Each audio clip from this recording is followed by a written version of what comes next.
Hi friends, সবাইকে আবারও একবার নতুন একটা ভিডিওতে ওয়েলকাম।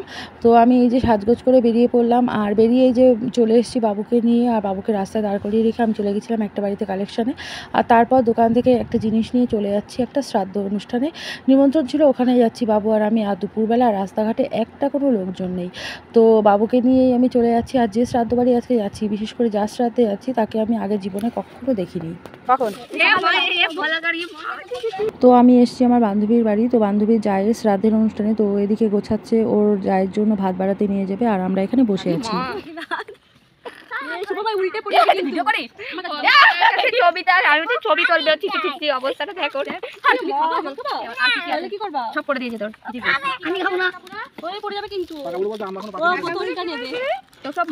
বান্ধবীর যা এখানে থাকতো না, ওই জন্য আমি আগে কখনো ওনাকে দেখিনি।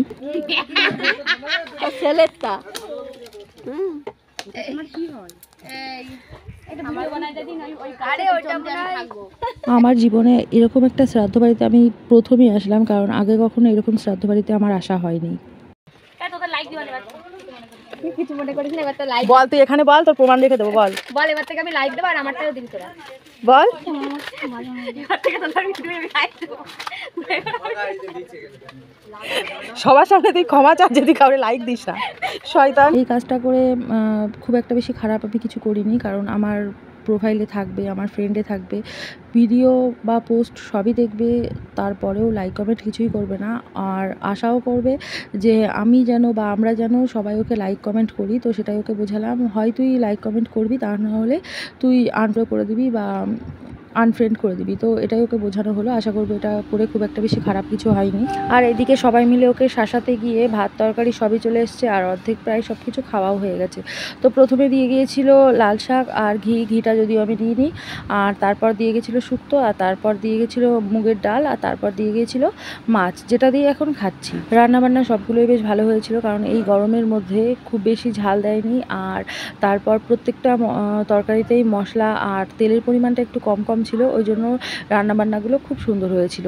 খেতে খেতে একটা কথা মনে পড়ে গেল, শুধু আমি কেন, এখানে আমরা বেশিরভাগ লোকজন এমন আছি যা শ্রাদ্ধে এসেছি তাকে আগে কখনো দেখা হয়নি। তো সেটাই মনে পড়ে গেল যে এমন শ্রাদ্ধ বাড়িতে আজকে প্রথম আসলাম যে যাকে জীবন্ত অবস্থায় কখনো আগে দেখাই হয়নি।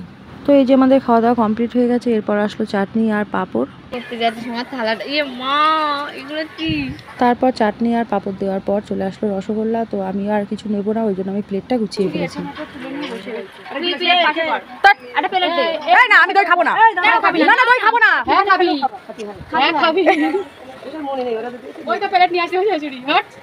এ মা, বড় মানুষ শুনতে হয়,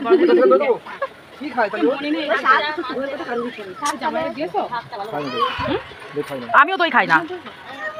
আমার কথা শুনো, ওই প্লেটে বেশি করে দাও, পিছনে একটু তুলে নিও। বলতে একটু টেস্ট করে দাও। এই পিছনে এখানে আর মার আর পিছনে একসাথে দিয়ে দাও। তুই যদি আগে তো ছেলেটা খাওয়াছিস, তো খাবে না ততক্ষণ। ব্যাস না, আমি ছেলেটা খাবে, তুই খাবে। এই তো প্লেট দিয়েছে, এইখানে দিয়ে দিয়েছে, আমি এখানেই নিয়ে নিয়েছি। ঢাকা আমার রান্না আর তাহলে অন্য।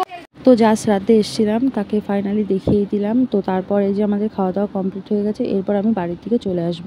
আর বাড়ির দিকে আসার সময় যখন ওদেরকে বলে আসলাম, ওরা রীতিমতো আমাকে তেড়ে আসলো, মানে আর একটুখানি বসে যাওয়ার জন্য। তো সেটা আমার পক্ষে সম্ভব না, আমরা চলে আসলাম বাড়ি। আর বাড়ি আসার পর চলে এসেছিলাম আমি কালেকশানে, আর এখানে এসে গল্পে জুড়ে বসলাম। আর এখানে আসার পর দেখলাম গুলগুলি ঘুমাচ্ছে, তো ওকে ডেকে তুলে নিয়ে আমি এক মহা বিপদে পড়ে গেছিলাম। তারপর ওকে নিয়ে আমি ঘুম পাড়ানোর চেষ্টা করছিলাম, যেটা কোনো রকমে আর সম্ভব ছিল না।